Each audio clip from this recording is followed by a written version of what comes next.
Anjos visita Sodoma, parte 2.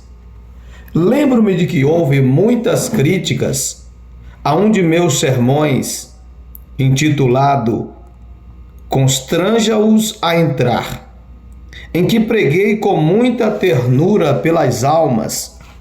Disseram que o sermão era arminiano e contrário à sã doutrina.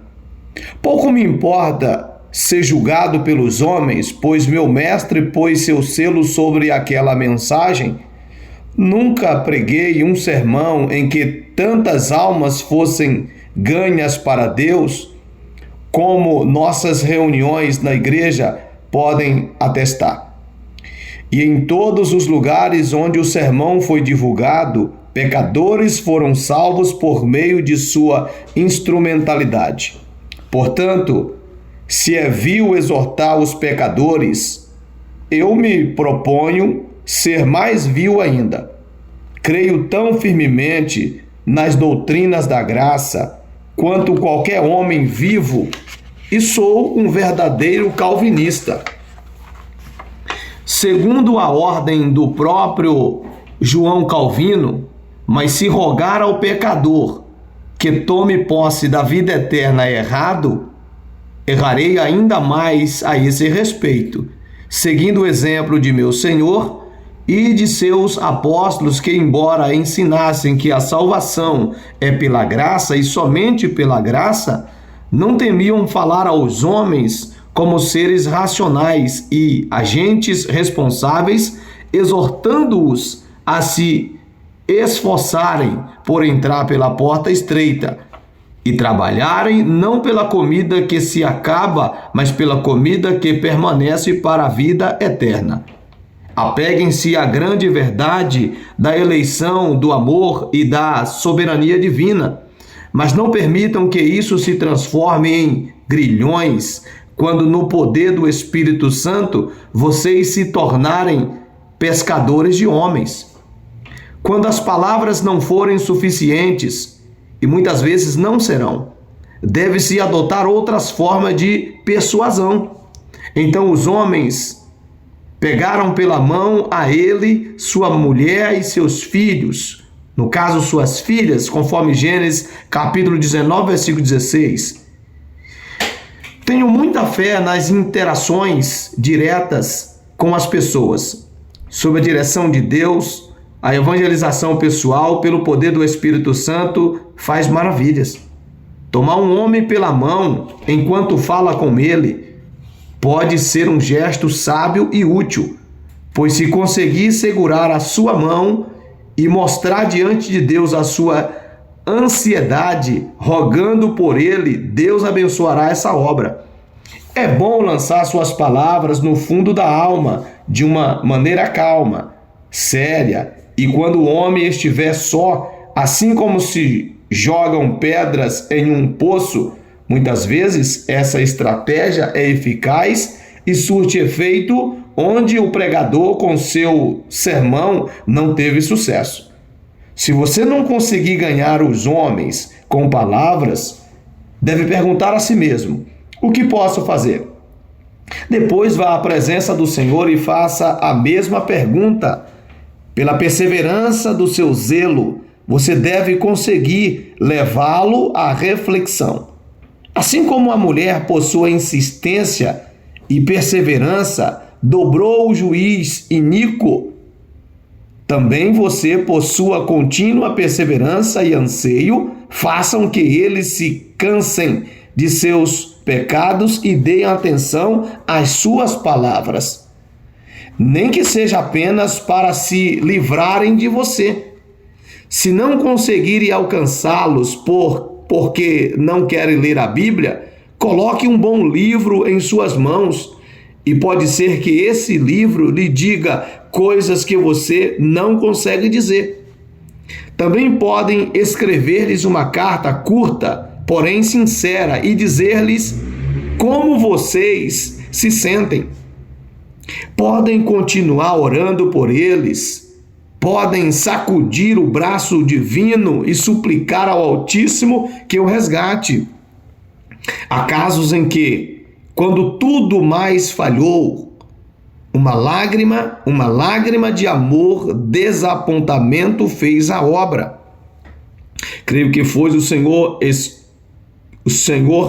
Knill, que um dia, ao distribuir folhetos aos soldados, encontrou um homem que o amaldiçoou e disse aos seus companheiros de batalha: vamos fazer uma roda em volta dele e pararemos esta distribuição de uma vez por todas.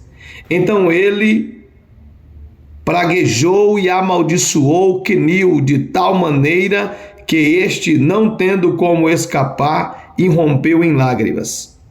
Anos depois, quando pregava nas ruas, um granadeiro veio até ele e disse: Senhor Knill, lembra de mim?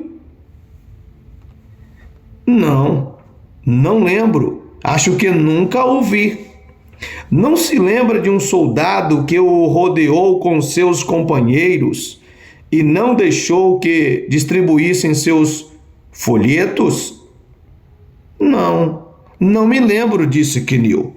Bem, naquele dia o Senhor chorou muito, e quando cheguei em casa, aquelas lágrimas me comoveram porque vi que era sincero e senti vergonha de mim mesmo. Hoje, prego o mesmo Jesus que o Senhor dizia. Prego o mesmo Jesus que um dia desprezei. Que vocês possam ter um amor tão grande pelos pecadores perdidos que consigam suportar suas censuras e repulsas. E lhes digam: batam-me, bateram-me, batem-me, se quiserem, mas ouçam-me. Ridicularizem-me, mas ainda assim eu rogarei por vocês. Pisem em mim, como se eu fosse escória, mas de qualquer forma não deixarei que peçam ou deixarei que pereçam. Se puder avisá-los do perigo que estão correndo, devemos nos lembrar de que somos os mensageiros da misericórdia de Deus para com os filhos dos homens. Sendo o Senhor misericordioso com ele, não foram os anjos que tiveram a ideia de ir até Ló. Eles eram a personificação e exibição exterior da misericórdia de Deus. Os cristãos de todo o mundo deveriam ver-se como manifestações da misericórdia de Deus aos pecadores. Instrumento da graça, servos do Espírito Santo. Ora, a misericórdia é um atributo ágil. A justiça demora. A justiça demora. Seus sapatos são de chumbo, mas os pés da misericórdia são alados. A misericórdia tem prazer em desempenhar uma função. Assim deveria ser para nós também um prazer fazer o bem aos homens. Deus pode salvar os seres humanos sem instrumentos, mas ele raramente o faz. Em geral, ele usa algum meio para realizar a obra. Que a misericórdia de Deus trabalhe poderosamente por nosso intermédio. Lembremos-nos, pois, ao nos integrarmos na sociedade que Deus nos confiou, o ministério da reconciliação, se os anjos fossem enviados com esse ministério, certamente seriam incansáveis, voariam com todas as suas forças, de um lado para outro, cumprindo a vontade do Senhor. E nós, que fomos honrados com essa missão, seríamos menos ativos do que eles? Quanto depender de nós, vamos remir o tempo, porque os dias são maus. Vamos estar a tempo e fora de tempo.